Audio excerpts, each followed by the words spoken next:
ஆதிபிதா தெய்வமே ஸ்தோத்திரமையா. ஜோதிகளின் பிதாவே ஸ்தோத்திரமையா. ஆதிபிதா தெய்வமே ஸ்தோத்திரமையா. உம்மை துதிக்கிறேன், உம்மை புகழ்கிறேன், உம்மில் மகிழ்கிறேன், உம்மை உயர்த்துவேன். உம்மை துதிக்கிறேன், உம்மை புகழ்கிறேன், உம்மில் மகிழ்கிறேன், உம்மை உயர்த்துவேன். ஜோதிகளின் பிதாவே ஸ்தோத்திரமையா. ஆதிபிதா தெய்வமே ஸ்தோத்திரமையா.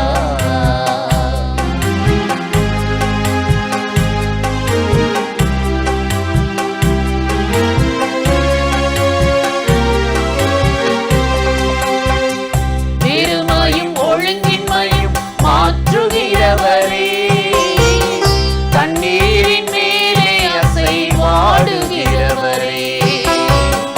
பெருமையும் ஒழுங்கின்மையும் மாற்றுகிறவரே, தண்ணீரின் மேலே அசைவாடுகிறவரே. ஆழத்தின் இருளெல்லாம் நீக்குகிறவரே, ஆழத்தின் இருளெல்லாம் நீக்குகிறவரே. இல்லாததை இருக்கிறதாய் அழைக்கிறவரே, இல்லாததை இருக்கிறதாய் அழைக்கிறவரே.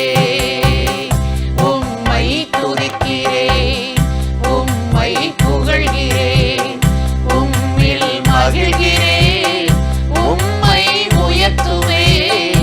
உம்மை துதிக்கிறேன், உம்மை புகழ்கிறேன், உம்மில் மகிழ்கிறேன், உம்மை உயர்த்துவேன். ஜோதிகளின் பிதாவே ஸ்தோத்திரமையா.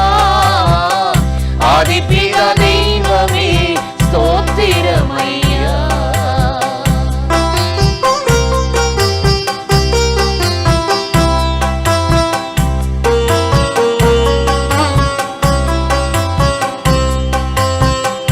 கொடி என்னை செடியோடு இணைத்துக் கொள்பவரே, அதிக கனி தரும்படி சுத்தம் செய்பவரே.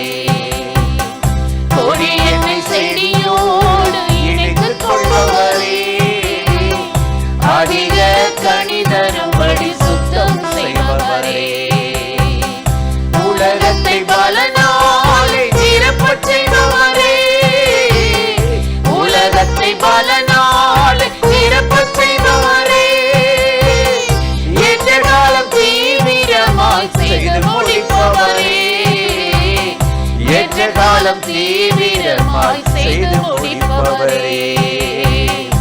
உம்மை துதிக்கிறேன், உம்மை புகழ்கிறேன், உம்மில் மகிழ்கிறேன், உம்மை உயர்த்துவேன். உம்மை துதிக்கிறேன், உம்மை புகழ்கிறேன், உம்மில் மகிழ்கிறேன், உம்மை உயர்த்துவேன். ஜோதிகளின் பிதாவே ஸ்தோத்திரமையா. ஆதிபிதா தெய்வமே ஸ்தோத்திரமையா.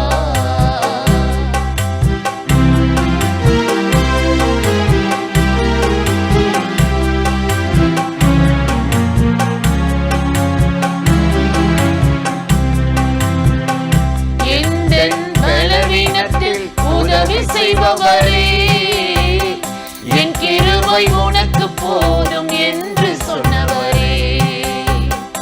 எந்தன் பலவீனத்தில் உதவி செய்பவரே, என் கிருபை உனக்கு போதும் என்று சொன்னவரே. ஏற்றபடி வேண்டிக் கொள்ள உதவி செய்பவரே, ஏற்றபடி வேண்டிக் கொள்ள உதவி செய்பவரே. எனக்காய் பெருமூச்சோடு வேண்டுதல் செய்பவரே, எனக்காய் பெருமூச்சோடு வேண்டுதல் செய்பவரே. உம்மை துதிக்கிறேன், உம்மை புகழ்கிறேன், உம்மில் மகிழ்கிறேன்,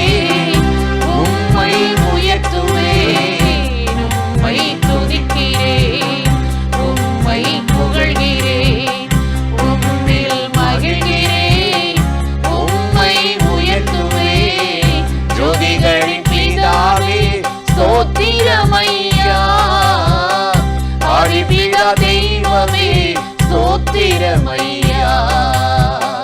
ஜோதிகளின் பிதாவே ஸ்தோத்திரமையா.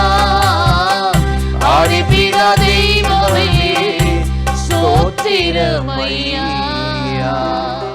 பிரியமானவர்களே, ஆண்டவராகிய இயேசு கிறிஸ்துவின் நாமத்தில் இந்த காலை நேரத்தில் இயேசுவை தினம் பார்ப்போம் என்ற இந்த நிகழ்ச்சி மூலமாக உங்களை சந்திப்பதில் மிகுந்த மகிழ்ச்சி அடைகிறேன். 2 கொரிந்தியர் 4 வசனத்தில் நாம் வாசிக்கிறோம், விசுவாசித்தேன் ஆகையால் பேசினேன் என்று எழுதியிருக்கிறபடி நாங்களும் அந்த விசுவாசத்தின் ஆவியை உடையவர்களாயிருந்து விசுவாசிக்கிறபடியால் பேசுகிறோம் என்று பவுல் இங்கு நல்ல ஒரு வார்த்தையை சொல்லுகிறதை நாம் வாசிக்கிறோம்.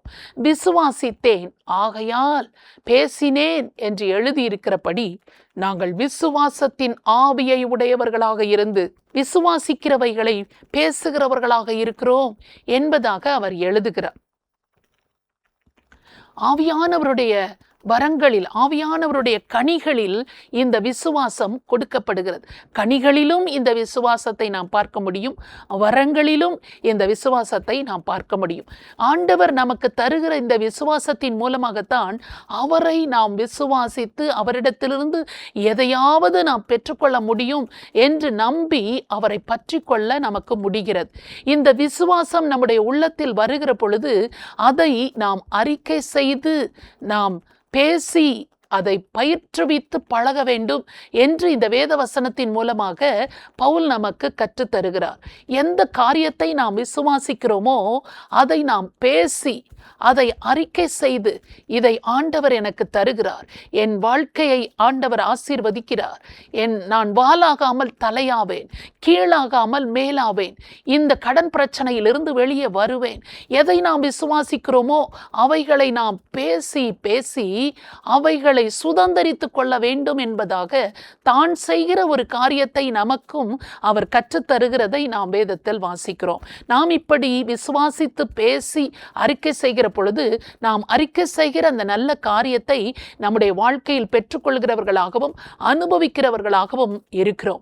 பாருங்கள், தேவதூதன் மரியாள் இருந்த வீட்டுக்குள்ளே பிரவேசித்து, நீ ஒரு குமாரனை பெறப்போகிறாய், பரிசுத்த ஆவியானவர் உன் மீது வருவார், அப்பொழுது உன்னிடத்தில் பிறக்கப் போகிறவர் பரிசுத்தமாயிருப்பார், பெரியவராயிருப்பார் என்றெல்லாம் தேவதூதன் சொன்ன போது மரியாள் சற்று தடுமாறினாலும், இது எப்படி ஆகும் என்ற நிலைமையில் அவர்கள் கேட்டுக்கொண்டிருந்தாலும், இதோ ஆண்டவருக்கு அடிமை, அது வார்த்தையின்படியே எனக்கு ஆகட்டும் என்று சொல்லி அந்த வார்த்தையை விசுவாசித்து எலிசபெத் வீட்டுக்கு போகிற பொழுது, எலிசபெத் அங்கு மரியாளை பார்த்தவுடனே, என் ஆண்டவரின் தாயார் என்னிடத்தில் வருவது எப்படி, கர்த்தரால் சொல்லப்பட்டவைகள் நிறைவேறும் என்று விசுவாசித்தவளே பாக்கியவதி என்று சொன்ன உடனே அந்த விசுவாசத்தின் ஆவி அந்த மரியாளுக்குள்ள எழும்பினபடினால், என் ஆத்துமா கர்த்தரை மகிமைப்படுத்துகிறது, என் ஆவி என் இரட்சகராகிய தேவனில் களி கூறுகிறது என்று சொல்லி கர்த்தர் என்னவெல்லாம் தனக்கு செய்ய போகிறார் என்று தன் உள்ளத்தில் விசுவாசம் இருந்ததோ அதையெல்லாம் பேசினதை, பாடினதை, மகிமைப்படுத்தினதை நாம் அடுத்து உள்ள வசனங்களில் எல்லாம் வாசிக்க முடியும். நம்முடைய வாழ்க்கையிலும் பாருங்கள், விசுவாச தடுமாற்றங்கள் வரலாம். இதெல்லாம் நடக்கிற காரியமா, நடக்குமா என்ற ஒரு நிலைமையில் நாம் இருந்து கொண்டிருக்கலாம். ஆனால் உள்ளத்தின் ஓரத்தில் நமக்கு ஆண்டவர் கட்டாயம் ஏதாவது செய்வார் என்ற விசுவாசம் இருந்தால் அதை நாம் பேசி அறிக்கையிட்டு, ஆண்டவர் கட்டாயம் எனக்கு தருவார் என்று சொல்லி அவரை நாம் மகிமைப்படுத்துகிறவர்களாக இருப்போமானால், என் ஆத்துமா கர்த்தரை மகிமைப்படுத்துகிறது, என் ஆவி என் இரட்சகராகிய தேவனில் களி கூறுகிறது என்று சொல்லி மரியாள் மகிமைப்படுத்தினது போல விசுவாசித்தவைகளை பேசி அறிக்கையிட்டு மகிமைப்படுத்துவோமானால், நாம் விசுவாசித்ததை, நாம் பேசினதை, அறிக்கை செய்ததை அப்படியே நம்முடைய வாழ்க்கையில் பெற்று அனுபவிக்கிறவர்களாக தேவனாகிய கர்த்தர் நம்மை அவர் மாற்றுவார்.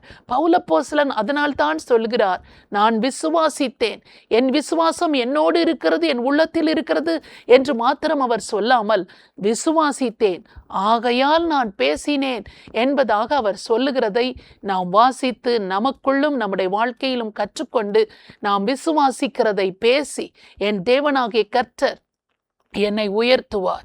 இந்த தேசத்திலே நான் வாழ்ந்திருப்பேன், நல்ல சுகமாக இருப்பேன், என் குடும்பம் நல்ல ஆசீர்வாதமாக இருக்கும், என் பிள்ளைகள் படித்து நல்ல நிலைமைக்கு வருவார்கள், என் பிள்ளைகள் ஆசீர்வதிக்கப்படுவார்கள், தேசம் ஆசீர்வாதமாக இருக்கும். எதையெல்லாம் நீங்கள் விசுவாசிக்கிறீர்களோ அதையெல்லாம் நீங்கள் பேசுங்கள்.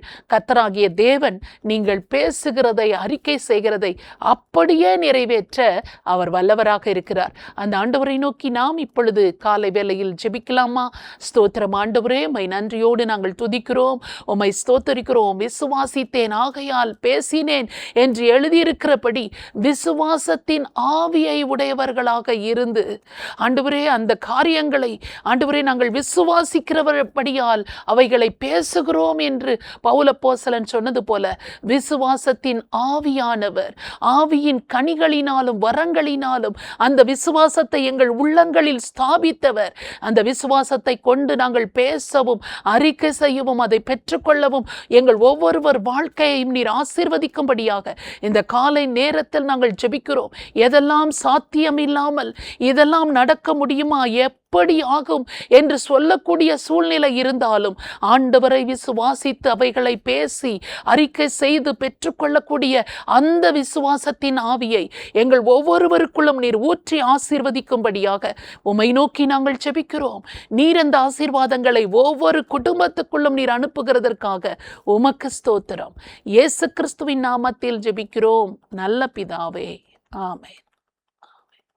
இந்த நிகழ்ச்சி உங்களுக்கு மிகுந்த ஆசீர்வாதமாய் இருந்திருக்கும் என்று நிச்சயமாய் நாங்கள் நம்புகிறோம். நீங்கள் பெற்ற நன்மைகளை எங்களோடு கூட பகிர்ந்து கொள்ளுங்கள், மற்றவர்களுக்கும் ஷேர் பண்ணுங்கள். கர்த்தர் உங்களை ஆசீர்வதிப்பாராக. ஆமென்.